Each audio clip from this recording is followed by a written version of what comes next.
Hello, students. A very good morning to all of you. How are you all? I hope you all are good and healthy and full of energy, right? After a long Diwali break, I think everybody are fully charged up for the second term, right? And today, students, we are going to start with new chapter from your grammar textbook. As you know that we have completed chapter number 7, that is girls can't play cricket from your English communicate, right? And we have also completed all the exercises. So today we are going to start with the new chapter, that is verbs from your grammar book. So students, I request you all to take out your grammar book, English grammar, Collins, right? Chapter number 12, page number 52. Okay, so students, just tell me, have you heard about the parts of speech called verbs? As you know, there are different parts of speech जिससे हम हमारा जो grammar है वो divided है, right? हमारा जो grammar है वो कुछ पार्ट्स ऑफ स्पीच में डिवाइडेड है. उसमें से एक पार्ट ऑफ स्पीच जो होती है that is verbs. And let me tell you that this part of speech, verbs, these are very important because it could be considered as a heart of a sentence, right? आपको जब भी आप sentence पढ़ते हो उसमें verb जो होता है वो बहुत इम्पॉर्टेंट होता है.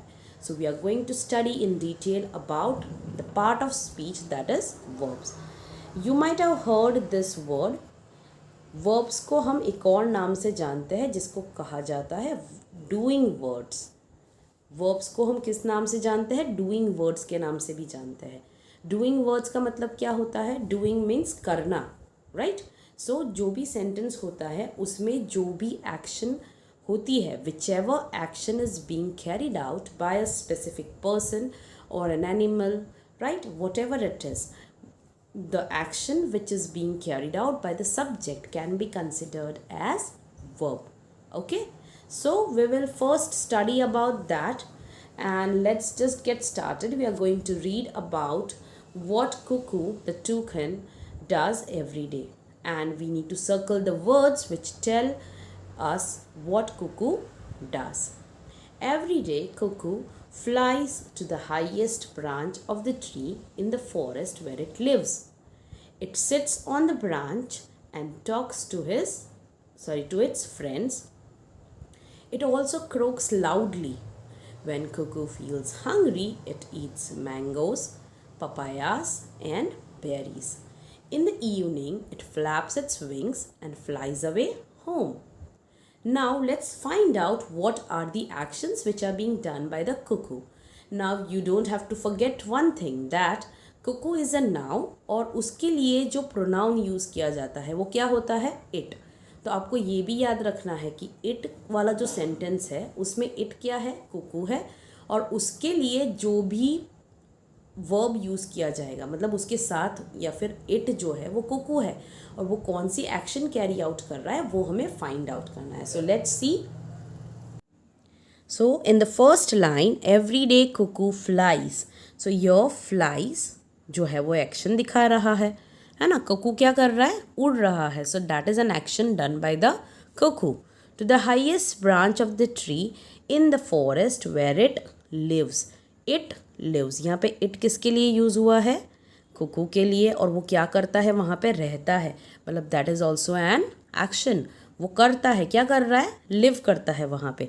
तो हमें पहले सेंटेंस में दो एक्शन वर्ड्स मिले जो है फ्लाइज एंड लिव्स, राइट?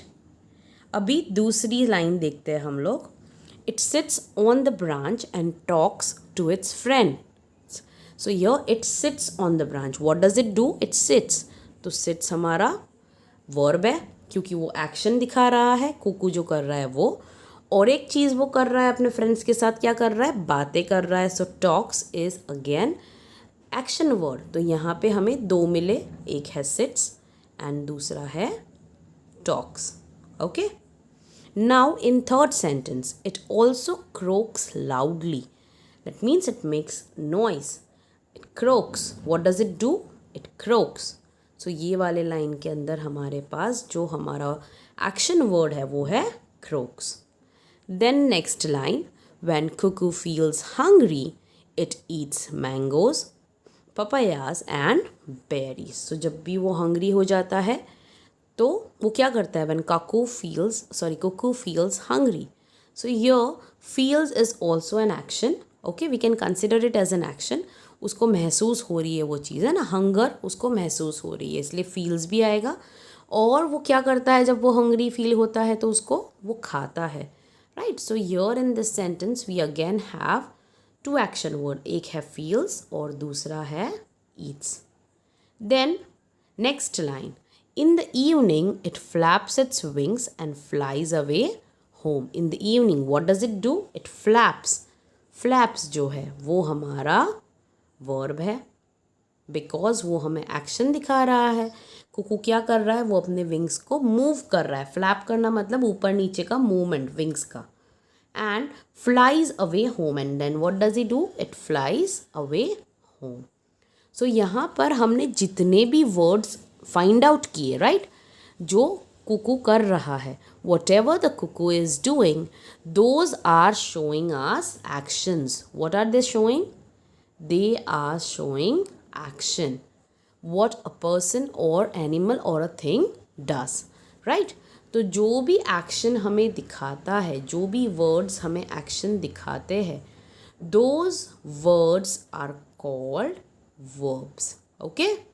जो भी वर्ड्स हमें एक्शन दिखाता है, that is called verbs. Okay, students? Okay. So here students, we have understood one thing, that verbs are action words. We have learnt that, right? Ki verbs are action words and these words tells us what a person or a thing does. एक person और thing और animal क्या कर रहा है, वो जो words होते हैं, वो जो हमें दिखाते हैं, उसको हम क्या कहते हैं? Verbs कहते हैं. ठीक है? Now let's see the example given over here. The first example over here is the lady opens her umbrella. Here जो action है वो हमें find out करनी है, right? कि कौन सी action है, जैसे कि खोलना, opens, which is given over here in the bold. The lady opens her umbrella. Open मतलब खोलना, right? तो जब आप sentence के अंदर verb ढूंढते हो तो आपको पता चलेगा कि कौन सा वाला वर्ड एक्शन है और वो कौन कर रहा है. That means you would be learning two things together. जैसे कि पहला है कि वो एक्शन वर्ड कौन सा है, राइट, मतलब सेंटेंस में कौन सी एक्शन हो रही है, और वो एक्शन को जो कर रहा है वो कौन होगा? हमारा सब्जेक्ट होगा, right. So we are going to get to know that what is the subject of the sentence, and we also come to know what action is being carried out by that particular person or a thing or animal. Okay, now जैसे कि यहाँ पे अगर हम देखते हैं the lady opens her umbrella. So यहाँ पे opens जो है वो open क्या कर रही है? umbrella open कर रही है. and who is carrying out that action? ये खोलने की जो action हो रही है यहाँ पे, right, open, वो एक्शन कौन कर रहा है? Who is doing this action? The lady, right. तो यहाँ पे हमारे पास सब्जेक्ट है लेडी, जो एक्शन कर रही है खोलने की. तो ओपन क्या हुआ? हमारा एक्शन वर्ड हुआ, right. That is something which shows an action, मतलब कोई चीज़ हो रही है वो दिखा रहा है. ठीक है. सेकेंड सेंटेंस है Tim walks very slowly. Tim walks very slowly. कैसे चल रहा है टिम? स्लोली चल रहा है, लेकिन एक्शन क्या कर रहा है वो? What is Tim doing? What you have to ask the question to the subject. आपके सेंटेंस का जो सब्जेक्ट है उसको आप क्या पूछोगे तो आपको आपका वर्ब मिलेगा या एक्शन वर्ड मिलेगा. When ever you ask your subject, right, what is it doing. ठीक है. आप जब भी अपने सब्जेक्ट को पूछते हो कि वो क्या कर रहा है, और आपको जो आंसर मिलेगा वो होगा आपका एक्शन वर्ड. ठीक है. वो एक कैटेगरी है वर्ब की, उसके अलावा भी दूसरे टाइप्स ऑफ वर्ब्स होते हैं जो हम सीखेंगे. अभी हम सबसे पहले कौन सा सीख रहे हैं? एक्शन वर्ड सीख रहे हैं. ठीक है. So what is Tim doing? Tim walks very slowly. तो यहाँ पे जो एक्शन हो रही है वो है वॉक्स, और वो एक्शन कौन कर रहा है? टिम कर रहा है. What is Tim doing?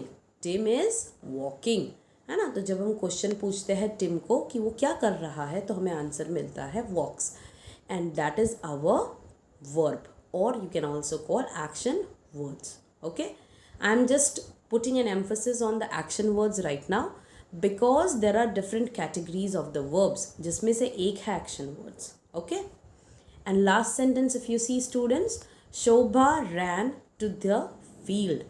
Shobha ran to the field. So what is Shobha doing? Shobha ran to the field. What is Shobha doing? She ran. Ran क्या है? Ran का मतलब क्या होता है? To run, भागना, है ना. तो शोभा क्या कर रही है? She is running to the field. So here the action word is ran and it is being carried out by the subject, sorry, so Shobha. Okay, ठीक है students. So the verbs opens, walks and ran shows what the lady, Tim and Shobha do, right? जैसे कि मैंने आपको बताया कि जब हम एक्शन वर्ड फाइंड आउट करते हैं, मतलब वर्ब्स फाइंड आउट करते हैं, तब हमें सेंटेंस का सब्जेक्ट भी मिल जाता है, क्योंकि ये जो एक्शन है वो कौन कर रहा है, और ये जो डूअर होता है एक्शन का वो हमारा सब्जेक्ट होता है. Right students? So I hope कि आपको एक्शन वर्ड्स क्लियर हो गए हैं, you are clear with it. So we are going to move on with our second type of words. यहाँ पे ये जो एम, इज़, आर है, या फिर वॉज और वर होते हैं, ठीक है, ये सारे वर्ब्स जो है उसे हम बी का फॉर्म कहते हैं. ठीक है, the form of be. Be is also a verb, right, B E be, that is also a verb. Okay, और उसके अलग अलग फॉर्म्स होते हैं. नाउ इसकी सबसे अलग बात क्या है इज़, एम, आर, वॉज, वर की? What is the main difference, you can से what is the main difference, कि ये जो वर्ब्स होते हैं वो हमें एक्शन नहीं दिखाते हैं. It doesn't show action. ठीक है, ये हमें क्या दिखाता है? जो पर्सन है, एनिमल है या प्लेस है, उसकी कंडीशन दिखा रहा है, कहाँ है, राइट. या फिर वो हमें उसका सेंटेंस का टेंस बताता है. ठीक है, it also shows the tense, कि कौन सी एक्शन कब हुई, या वो जो पर्सन है वो क्या है.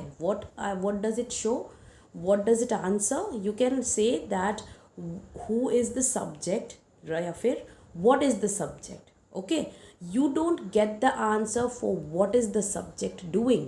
That is the main difference between these verbs and action words. Okay, ये सारे जो verbs है is, am, are, was, were, right, ये हमें एक्शन नहीं दिखाते हैं.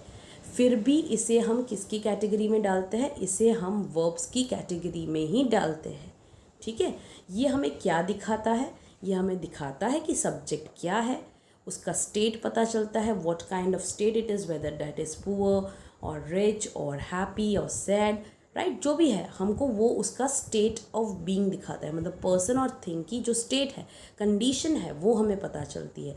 या फिर हम जिस चीज़ के बारे में बात कर रहे हैं वो कौन सा वाला फॉर्म है, whether it is past form, whether it is present और future form.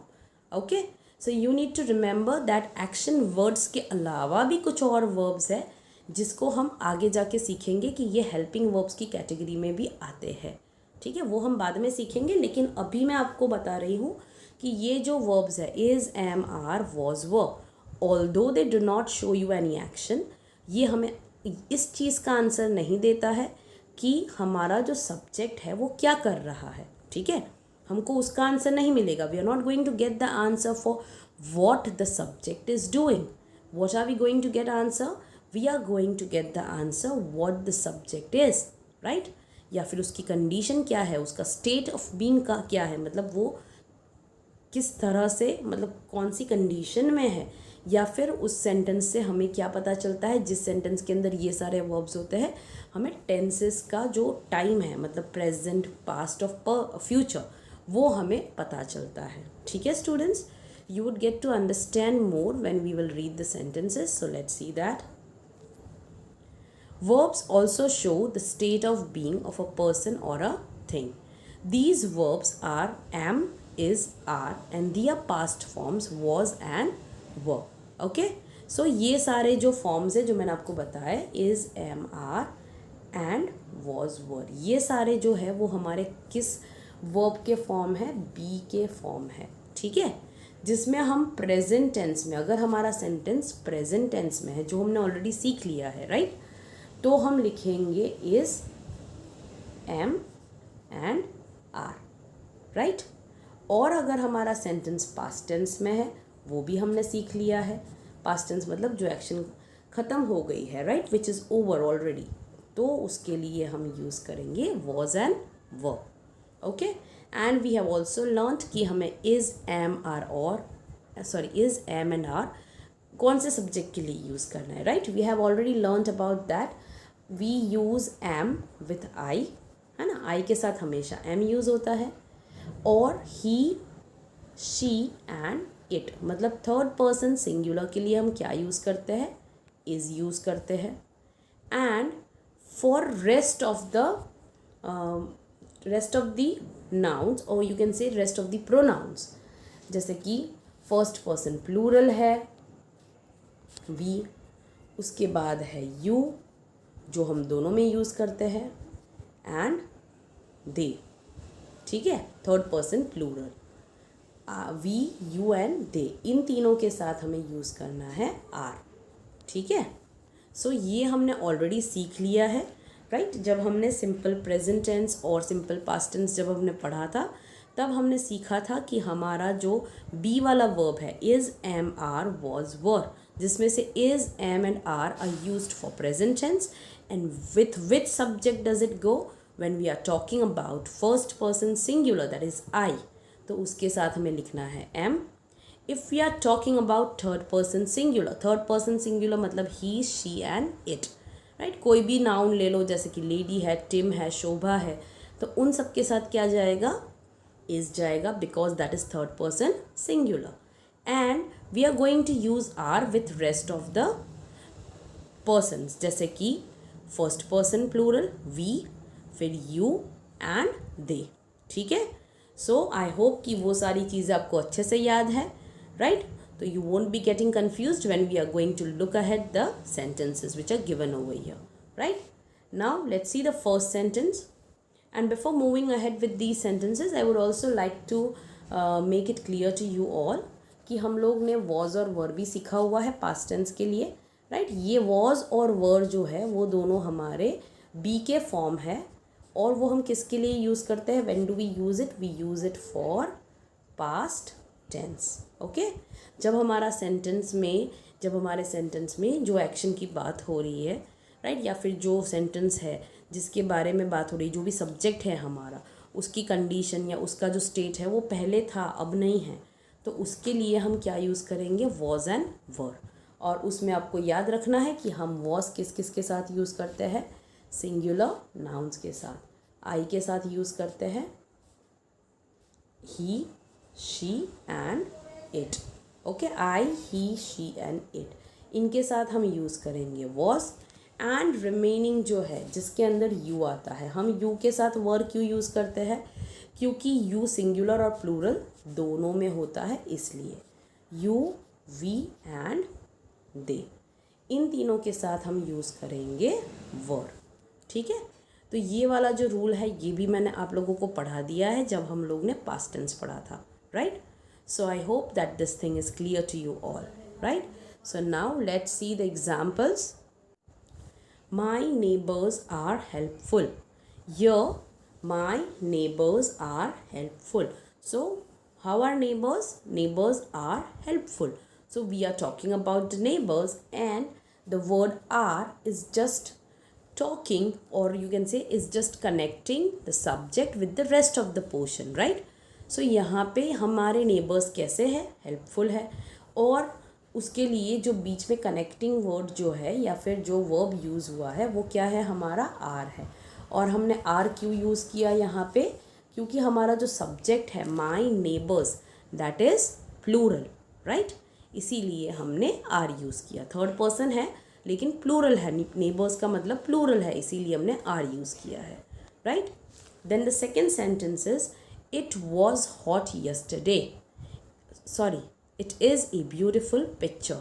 It is a beautiful picture. Here we are talking about a picture, right? It क्या है? Beautiful picture है, मतलब दोनों सेम ही है ना? और कैसा है पिक्चर? ब्यूटिफुल है. It is showing the state और द स्टेट ऑफ बीइंग और of a thing, right? Not person, of a thing. कि पिक्चर कैसी है? पिक्चर ब्यूटिफुल है. तो यहाँ पे इज़ जो है वो हमारा वर्ब है. ठीक है, इज़ अवर वर्ब. और अगर आपने नोटिस किया तो हमने इट के साथ इज़ यूज़ किया है, राइट? क्योंकि इट जो है वो क्या है? थर्ड पर्सन सिंगुलर है, right? Now next one, it was hot yesterday.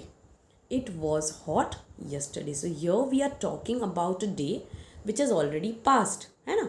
हम yesterday की बात कर रहे हैं. yesterday कैसा था? वो दिन कैसा था? It was hot. So here the word was is our verb, है ना? वो भले ही एक्शन नहीं दिखाता है. अगर आप नोटिस करोगे तो ये तीनों सेंटेंस जो हमने अभी तक पढ़े उसमें हमें सब्जेक्ट का एक्शन नहीं दिख रहा है. हमें क्या दिख रहा है कि सब्जेक्ट का स्टेट कैसा है. How is the state? What is the state of the subject? We don't get to know कि वो सब्जेक्ट कौन सी एक्शन कर रहा है. What are neighbours doing? We don't know, right? What is the beautiful picture doing? We don't know because we don't get the answer which shows us an action. So ये जो हमारे verbs होते हैं is, am and are, was and were, ये सारे हमारे action words नहीं हैं, लेकिन फिर भी उसे हम वर्ब्स की कैटेगरी में डालते हैं क्योंकि वो हमें स्टेट ऑफ बीइंग दिखाता है किसी भी चीज़ का या किसी भी पर्सन का. Okay. My brother and I were awake for a long time yesterday. I am sleepy today but he is not. So here if you see, यहाँ पे सबसे पहले my brother and I were awake for a long time yesterday. देखो यहाँ पर were use किया हुआ है. और क्यों यूज़ किया है? क्योंकि हमारा जो सब्जेक्ट है उसमें दो लोग हो जाते हैं. my brother and I मतलब कितने लोग हुए? दो लोग हुए. इसीलिए क्या यूज़ किया गया है? were यूज़ किया गया है. And in the second sentence, I am sleepy today but he is not. So here I के साथ क्या यूज़ हुआ स्टूडेंट्स? am यूज़ हुआ है. and he के साथ क्या यूज़ हुआ है? is यूज़ हुआ है ना? बिकॉज I am आएगा and he third person singular है तो उसके साथ आएगा is. Okay.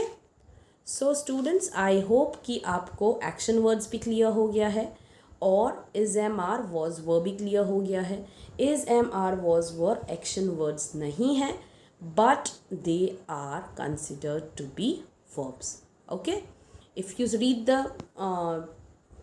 thing given over here in the book, we'll see in the first sentence the verb are shows how the neighbors are, right? In the second sentence the verb is shows what the picture is like, and in the third sentence the verb was shows what yesterday was like, right? सो तुमको मैंने जैसे बताया कि हमें एक चीज़ की condition या state of being पता चलती है, राइट? तो उसको हम वर्ब्स कहते हैं. So the verbs am, is, are, was, were shows the state of person और अ थिंग, राइट? सो तुमको अभी क्या याद रखना है स्टूडेंट्स? अभी तक हमने कितने टाइप के वर्ब्स सीखे हैं? We have learned about action words, right? सबसे पहले हमने क्या सीखा? एक्शन वर्ड्स सीखा, है ना? What did we learn today? We learned action words. अगर मान लो मैं सेंटेंस देती हूँ, the baby cries. The baby cries. तो यहाँ पे students what is the verb? cries. क्योंकि वो क्या है? एक एक्शन है, रोना. और वो कौन कर रहा है? सब्जेक्ट. बेबी क्या कर रहा है? when you ask the question to the baby, what is the baby doing? So you get the answer cries. So cries is the action word, right? And if I give you one more sentence, that is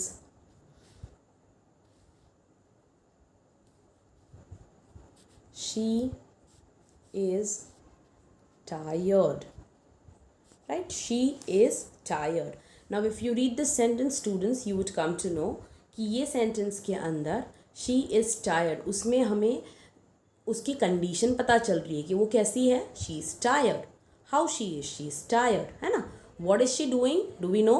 हमको answer मिलता है जब हम she को पूछते हैं what is she doing, no we don't get the answer. लेकिन इस सेंटेंस में वर्ब तो है ही, क्योंकि अगर आप सेंटेंस, आपको पता होगा कि जब भी हम सेंटेंस के बारे में बात करते हैं, whenever we talk about a sentence will always have a verb.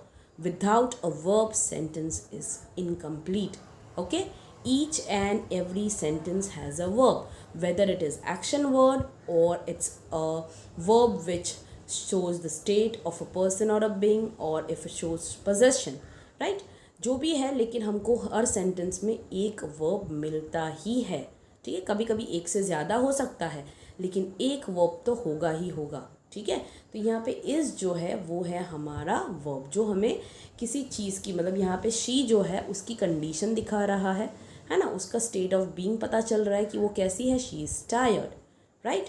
So students, I hope आपको ये दोनों समझ में आ गए हैं, है ना। अभी तीसरा वाला जो है वो पोजेशन है, वो हम बाद में सीखने वाले हैं। We are going to learn about it tomorrow. Okay students, I hope that you have understood till here, and if you have any doubt, please let me know in the live class. Thank you.